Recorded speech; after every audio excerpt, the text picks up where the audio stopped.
Hello future doctors, आज हम discuss करेंगे व्हाट इज ईएसआईसी कोटा। देखो, आज ईएसआईसी की वेबसाइट पे एक नोटिफिकेशन आया है जिसमें उन्होंने ईएसआईसी मेडिकल कॉलेज में एडमिशन का प्रोसीजर और साथ में ईएसआईसी कोटा का बेनिफिट लेने के लिए जो वार्ड ऑफ आईपी सर्टिफिकेट बनता है उसके लिए एलिजिबिलिटी क्या है, अप्लाई कैसे करना है, डॉक्यूमेंट्स कौन से रिक्वायर्ड होते हैं, वो पूरा उस नोटिफिकेशन में दिया गया है। जैसे यहाँ पर मैं नोटिफिकेशन आपको दिखा भी देता हूँ। ये नोटिफिकेशन ईएसआईसी की वेबसाइट पर आया है जिसमें उन्होंने सारी डिटेल दे रखी है, जैसे नंबर ऑफ सीट्स कितना है, इसके अलावा इसका जो एडमिशन का प्रोसीजर क्या है और इसमें बॉन्ड कितना होता है, फीस कितनी लगती है। तो ये सारी बातें हम इस वीडियो में डिस्कस करेंगे। अब ये नोटिफिकेशन या तो आप वेबसाइट से डाउनलोड कर लेना ईएसआईसी की, अदरवाइज बीवाइज क्लासेज का जो ऑफिशियल टेलीग्राम चैनल है उसका लिंक डिस्क्रिप्शन में है, वहां पर ये पीडीएफ में डाल दूंगा, वो पीडीएफ आप डाउनलोड कर लेना, पढ़ लेना।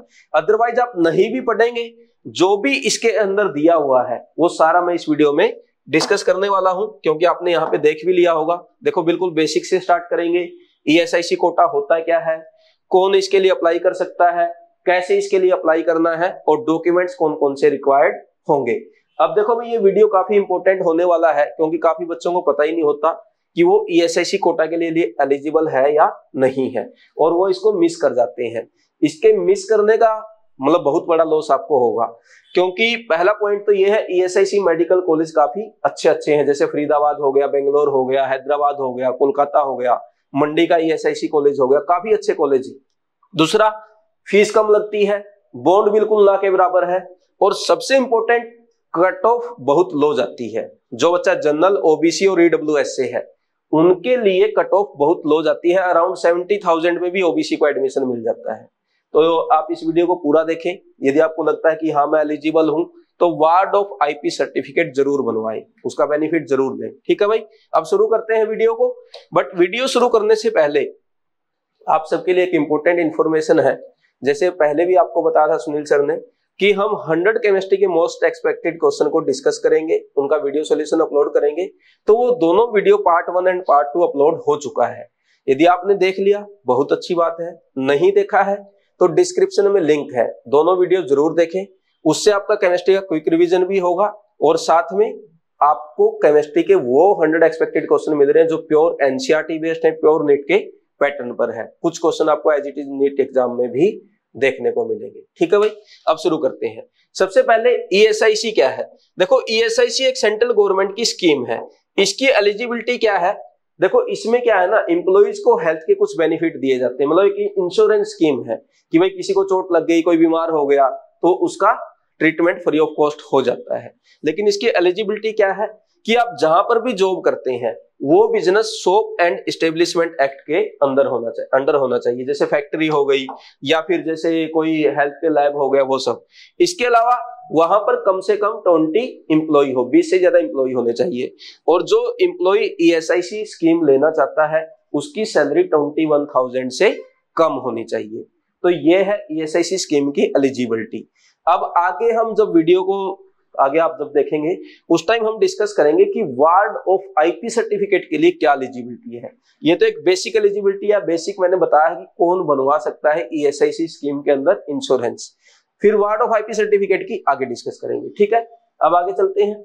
आगे देखो, वहां पर जो नोटिफिकेशन आया है उसमें ईएसआईसी मेडिकल कॉलेज की सीट्स भी दी हुई है। देखो, टोटल हमारे कंट्री में 11 ईएसआईसी मेडिकल कॉलेज है और इनमें जो वार्ड ऑफ आईपी सर्टिफिकेट जिन बच्चों को बनेगा उनके लिए 437 सीट है। मतलब ऐसा नहीं है कि only ward of IP certificate के बच्चों को ही यहाँ पर एडमिशन मिलता है, ऑल इंडिया कोटा से भी यहाँ पर एडमिशन मिलता है, लेकिन उसकी कट ऑफ ज्यादा होती है।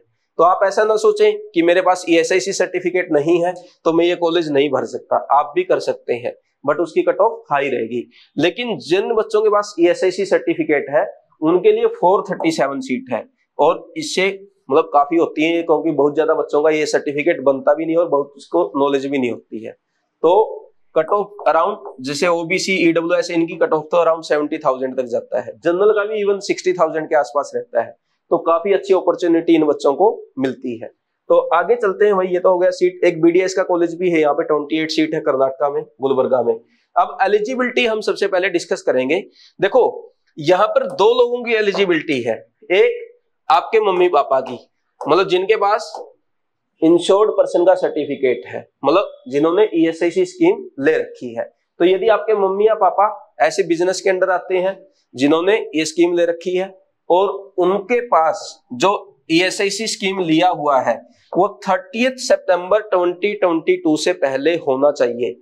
ऐसा नहीं है कि भाई आज आपको पता चला, मैंने बताया, और कल आपके पापा ने जाके ये ईएसआईसी स्कीम ले ली और फिर आप वार्ड ऑफ आईपी सर्टिफिकेट बना लेंगे, ऐसा नहीं है। आपके पापा के पास ये जो स्कीम है वो 30 सितंबर 2022 से पहले होनी चाहिए थी। यदि अभी नहीं है तो आप एलिजिबल नहीं होंगे। यदि आपके पापा के पास है तो आप देखें उनकी क्या इस डेट से पहले का बना हुआ है क्या, क्योंकि ये डेट से पहले का नहीं होगा तो आपका सर्टिफिकेट नहीं बनेगा। दूसरी आती है डिपेंडेंट, मतलब आपकी क्या कंडीशन है। आपके में बस एक कंडीशन है एज का, आपकी एज क्या होनी चाहिए, 21 साल से कम। लेकिन किसके अकॉर्डिंग भाई, 15 अप्रैल 2023 तक आपकी एज 21 होनी चाहिए। मतलब जिस दिन नोटिफिकेशन हमारा नीट का हुआ था उसकी ये लास्ट डेट थी, उस दिन तक यदि आप 21 के नहीं हुए हैं तो आप एलिजिबल है। यदि किसी बच्चे की एज उस दिन 22 साल हो गई या 21 से ज्यादा हो गई तो वो एलिजिबल नहीं है। लेकिन ध्यान रखें कि ये जो एज का क्राइटेरिया है ये फीमेल पर नहीं लगेगा, अनमैरिड पर। मैरिड को तो ये बेनिफिट मिलता ही नहीं है, लेकिन जो यदि कोई अनमैरिड लड़की है वो अप्लाई करना चाहती है उस पर ये एज का कोई क्राइटेरिया नहीं है। उनके बस पापा के पास सर्टिफिकेट या मम्मी के पास सर्टिफिकेट हो ईएसआईसी स्कीम का और 30 सितंबर से पहले हो। ये एज का जो लिमिट है ये ओनली बॉयज के लिए है, ठीक है। तो ये एलिजिबिलिटी हो गई। अब आगे चलते हैं, अप्लाई कैसे अप्लाई करना है। तो सबसे पहले आप क्या करेंगे, जो ईएसआईसी की वेबसाइट है esi.government.in, यहां पर जाएंगे और वहां पर आप रजिस्ट्रेशन करेंगे। अभी ये लिंक एक्टिव नहीं हुआ है, वहां पर आपको लिंक दिख जाएगा ऊपर में, जैसे मैं आपको दिखा भी देता हूं। जैसे आप जब वेबसाइट पे जाएंगे ऐसी ये वेबसाइट दिखेगी, इसको आप कट कर देना यहां से। जब आप कट कर देंगे तो ऐसा, ये मैं पिछले साल का दिखा रहा हूं, अभी का एक्टिव नहीं हुआ, अभी लिखा आ रहा है वहां पे शॉर्टली ओपन होगा। यहाँ पर ऐसा लिखा आएगा एप्लीकेशन बाय कैंडिडेट, इस पे आप क्लिक करेंगे तो ऐसा पेज खुलेगा। इस पेज पर आपको क्या करना है, आपको रजिस्टर करना है सबसे पहले। तो आप रजिस्टर हेयर पे क्लिक करेंगे, उसके बाद ऐसी डिटेल आपसे मांगी जाएंगी, full name, email address, password, confirm password, ये कर देंगे, आपका रजिस्ट्रेशन हो जाएगा। आगे की डिटेल लॉगिन होने के बाद होगा, ठीक है। तो इस टाइप से आप अप्लाई कर सकते हैं। अब आगे हम देखते हैं कौन से डॉक्यूमेंट्स इसमें आपको लगाने होंगे। जैसे आप लॉगिन कर लेंगे, लॉगिन करने के बाद क्या करना है, आपको ये डॉक्यूमेंट्स अपलोड करने हैं।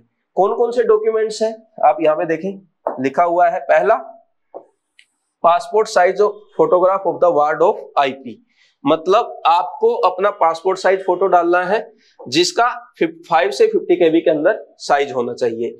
फिर आपके मम्मी या पापा जिनका भी आप ईएसआईसी स्कीम का जो सर्टिफिकेट है उनके पास है, उनका फोटो लगेगा। यदि मम्मी का है तो मम्मी का, पापा का है तो पापा का। फिर आपका लगेगा बर्थ सर्टिफिकेट या फिर 10th की मार्कशीट जिसमें डेट ऑफ बर्थ आपकी मेंशन हो। ये आपके डेट ऑफ बर्थ के प्रूफ के लिए, जैसे मैंने बताया कि 21 साल से कम होनी चाहिए, तो उसके लिए है ये। थर्ड लगेगा आपका एडमिट कार्ड ऑफ नीट 2023, या ऑलरेडी पब्लिश हो चुका है एनटी की वेबसाइट पे, आपने डाउनलोड नहीं किया है तो आप डाउनलोड कर लें, क्योंकि एडमिट कार्ड भी वहां पर आपको अपलोड करना होगा। तो ये मेन डॉक्यूमेंट 4 लगेंगे आपके। इसके अलावा फीमेल के लिए अलग से 2 सर्टिफिकेट और लगेंगे, वो है affidavit by female candidate and affidavit by IP, मतलब जो आपके मम्मी या पापा जो भी है, वो मैं दिखाता हूं यहाँ पर। ये वाला एफिडेविट है, वो एफिडेविट का सीधा सीधा मतलब ये है कि हाँ मैं इनकी डॉटर हूं, और यहाँ आपके मम्मी बोलेंगी कि हाँ ये मेरी बेटी है। इसको आप नोटराइज करा लेना, आपने साइन कर देना है ना। ये दोनों एफिडेविट आपको लगाना है यदि कोई लड़की अप्लाई करती है वार्ड ऑफ आईपी सर्टिफिकेट बनवाने के लिए। डॉक्यूमेंट में इसके अलावा और कुछ नहीं है। आगे ये सब लिखा हुआ है कि भाई हाँ, जैसे जो डेट है वो कंप्लीट हो जाएगी तो कोई जो कॉम्पिटेंट अथॉरिटी है वो चेक करेंगे आपके डॉक्यूमेंट, आप एलिजिबल होंगे तो आपका सर्टिफिकेट बन जाएगा और यहीं से डाउनलोड हो जाएगा। अब ध्यान देना है, पिछले साल तक ये जो डॉक्यूमेंट्स थे ना, ये ऑफलाइन जाकर सबमिट करने होते थे नियर बाई ईएसआईसी की ब्रांच में, बट इस साल ये सारा काम ऑनलाइन होगा। तो जिन बच्चों ने पिछले साल बनवाया था उनको ये याद होगा कि हाँ ऑफलाइन बनवाया था, इस साल ये ऑनलाइन हो गया है। दूसरा, यदि पिछले साल आपने बनवाया था, इस साल आपका नया बनेगा, ऐसा नहीं है पिछले साल वाला चलेगा। तो किसी बच्चे ने यदि पिछले साल का बनवा रखा है, उन्हें भी दोबारा बनवाना है, ये भी ध्यान रखना। ठीक है भाई, अब आगे चलते हैं। आगे तो कुछ आई थिंक बचा नहीं है, इंपॉर्टेंट डेट बची है। जैसे स्टार्ट डेट है 4 तारीख को नोटिफिकेशन आया है, तो आज अभी तक तो शुरू नहीं हुआ है, मे बी कल स्टार्ट हो जाए 5 को। कब तक बनेगा? लास्ट डेट है 17th में, 17th में रात में 11:59 तक। उसके बाद नहीं बनेगा, नहीं बनवा पाए तो फिर अगली साल वेट करना। तो ये डेट ध्यान में रखना, इससे पहले पहले आप बनवा लें, या तो अभी आप ज्यादा जल्दबाजी ना करें, एग्जाम होने दे उसके बाद बनवा लेना, क्योंकि काफी टाइम है, 7th में के बाद 10 दिन का टाइम है। और यदि आपको लगता है कि बनवा लेते हैं तो बनवा लो भाई, कोई दिक्कत नहीं है उसमें भी। ठीक है, तो ये आई थिंक हमारा कंप्लीट हो गया। इसके रिगार्डिंग यदि कोई आपका डाउट है तो आप कमेंट करके पूछ सकते हैं। वीडियो अच्छा लगा तो लाइक करें, शेयर करें, चैनल को सब्सक्राइब करें। Thank you very much.